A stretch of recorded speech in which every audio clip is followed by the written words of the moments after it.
ils ont cette faculté de réaction, mais peut-être sur un comportement ou une trop grosse sûreté en eux sur les premiers matchs, que ce soit chez nous ou à Nancy. Par contre, à chaque fois qu'il y a la réaction derrière, elle est beaucoup plus importante que ce côté un peu nonchalant qu'ils ont sur les premiers matchs. Et ils arrivent à faire douter l'adversaire parce qu'il y a le potentiel, il y a le talent, il y a tout ça, et puis qu'il y a cette volonté.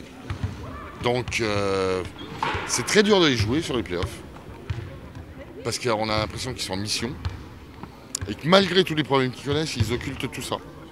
Et que l'objectif, c'est à un moment de détruire l'adversaire.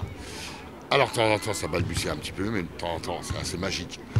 Et tant qu'ils auront ce leitmotiv-là, ils vont être très durs à jouer.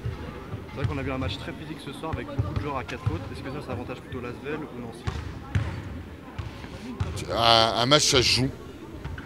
On ne s'économise pas. On regarde pas au niveau des fautes.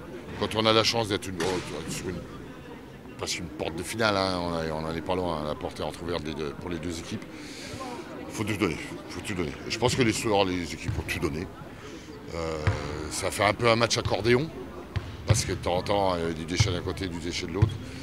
Mais dans l'intensité, dans la volonté, ça lâche pas, c'est bien. C'est des matchs de play-off comme on les aime, parce qu'il y a quand même un peu d'usure physique chez certains joueurs, mais ça joue, voilà, ça suit à fond.